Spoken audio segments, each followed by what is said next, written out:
Welcome to Speak Fluent English Lab, where learning to speak fluent English feels simple and fun. I'm David. Hi everyone, I'm Lena. So here's the thing. Have you ever asked a question in English and immediately felt like you sounded demanding or rude, even though that's the last thing you wanted? Oh my gosh, yes! Like at work, you're trying to ask your boss something simple, but suddenly you sound like you're ordering them around. That awkward feeling is exactly why you're here today. And honestly, this episode is going to completely change how you ask questions from this moment forward. By the end of this video, you'll have a proven formula that makes every question sound respectful, intelligent, and totally confident, whether you're asking your CEO, a stranger, or a friend. But first, we want to say thank you so much for watching Speak Fluent English Lab. Your support means everything to us. Please help hit that like button and subscribe. It really does help us reach more English learners who need exactly what we're sharing today. And please click the notification bell next to the subscribe button so you don't miss our next English breakthrough. Okay, so what we're revealing today is a hidden pattern that makes polite questions almost automatic. We call it the three-part secret formula, and once you know it, you're going to notice it everywhere in real English conversations. People who sound naturally respectful, they're already using this without even thinking about it. And today, you're going to crack the code. With this three-part secret formula, instead of sounding nervous or demanding, you will sound composed and intelligent when you walks into a meeting and asks your manager for feedback. That's what this formula does. Ready? Let's dive in, because this is going to be game-changing. Why politeness in questions actually matters so much. It's not just about being nice, it's about being heard and respected. When you ask a direct question without any softening, people's brains actually go into defensive mode a tiny bit. They think you're demanding something from them. But when you add what we call a bridge, a small word or phrase at the beginning, everything changes. Suddenly, you're not demanding, you're inviting them to answer. It's honestly like the difference between "give me the report" and "would you mind sharing the report when you get a chance?" Same information, completely different feel. Exactly. And the cool part, it takes almost zero extra effort. You're just adding a few tiny words that completely shift how people respond to you. So let's break down the actual formula. We have 3 core techniques that work together like a magic trick. Once you see how it works, you can do it anywhere. Technique 1, the bridge word. This is where the magic starts. What's a bridge word exactly? It's a short phrase you put at the start of your question that signals respect and openness. The most powerful ones are, "Would you mind?" "Could you possibly?" "I was wondering if," or "Do you happen to know?" Oh, so instead of just asking, "What time is the meeting?" you'd say, "Would you mind telling me what time the meeting is?" Exactly. And notice you're asking the same thing, but now you sound like someone who respects their time and energy. Right, and here's why it works psychologically. When you use a bridge word, you're literally giving the other person choice. "Would you mind?" means they have the option to decline. That feels so different from a demand. And people love feeling like they have a choice, even when they're totally going to answer anyway. So the first technique is simple. Start your question with a bridge word. That alone transforms everything. Technique 2, the softening phrase. This is where we make things even more intelligent sounding. A softening phrase? Sounds fancy. What does that actually mean? It's a little phrase you slip into the middle of your question that makes you sound thoughtful and considerate. Things like, "If you don't mind," "if it's not too much trouble," "if you have a moment," or even "if you have any thoughts on this."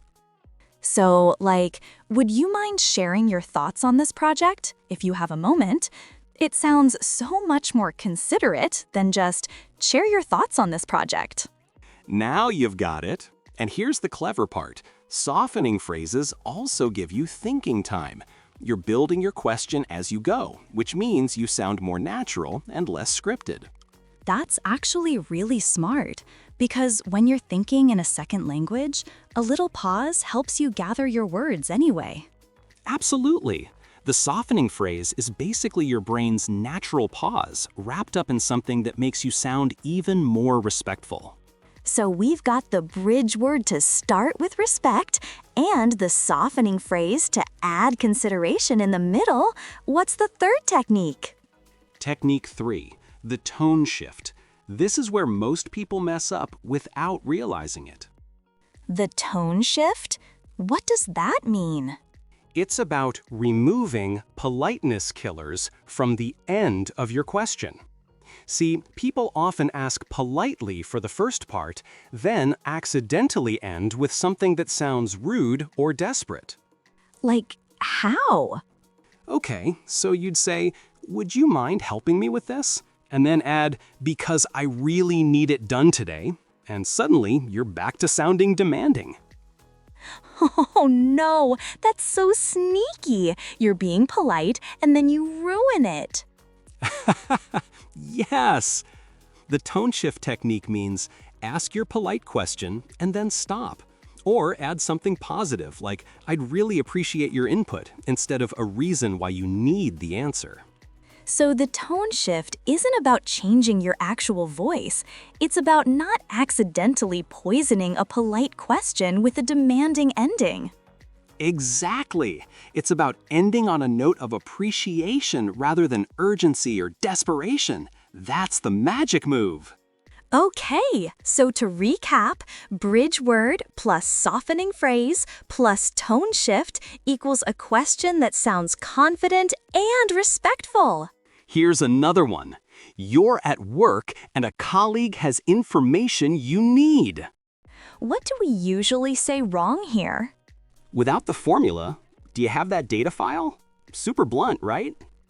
Definitely feels like a demand, not a question. With the formula, I was wondering if you might have that data file available, if you don't mind sharing it. That would really help us move forward with this task. Oh my gosh! You went from sounding demanding to sounding like you're humbly asking for help. And that's not you being weaker. You're actually being smarter. Colleagues who feel respected share information faster and better. People just want to help when you ask like that. It's like you're opening a door instead of pushing through one. One more. This time at university, asking a professor a question. Okay, show me. Without the formula, will you explain this concept again? Pretty standard student question. It's clear, but not particularly respectful. With the formula, would you possibly have time to explain this concept? If it's not too much trouble, I feel like I'm missing something important here, and your perspective would really help. Oh, wow. You sound like a student who respects their professor's knowledge and their time. Professors respond to that so much better. They're not just answering your question, they're investing in you because you've shown genuine respect. Okay, so I'm seeing the pattern now. It's not complicated. It's just 3 little moves that completely change how people hear you. Here's what's wild about this formula. Once you start using it, you won't even have to think about it anymore. Really? Yes, your brain will start naturally reaching for bridge words. Softening phrases will just flow out of your mouth, and you'll automatically avoid that demanding tone at the end. So it becomes like automatic politeness? That's amazing. Exactly. And then something incredible happens. People start responding to you differently. They're more open, more helpful, more engaged. Because you've taught them how to feel when they talk to you. Respected, appreciated, valued. Right. And that's not manipulation. That's just good communication. You're using language the way it's meant to be used. This is genuinely going to change how people interact with you in English. So here's what we want you to do right now after you finish watching this video. Yes, give yourself an action step. Pick one situation where you ask questions regularly. Maybe it's at work, maybe it's in class, maybe it's just texting a friend who has expertise. And for the next week, use the formula every time you ask a question in that situation. Bridge word plus softening phrase plus tone shift. Just those 3 little moves. And notice how people respond differently to you. You'll be shocked at how much more helpful people become when they feel genuinely respected in your question. Trust us, this formula works. We've seen it transform how our community communicates in English. And please, please come back and tell us in the comments how it worked for you. Leave a comment and share your success story. Did someone respond differently?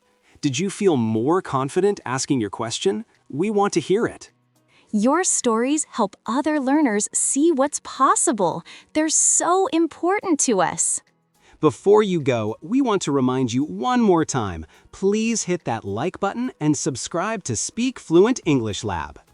And here's the important part.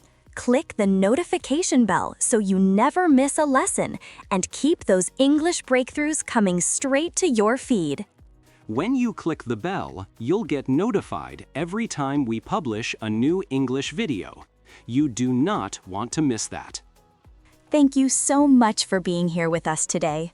Keep speaking, keep learning, and remember, every single question you ask is practice. You're already getting better. You've got this! See you in the next episode!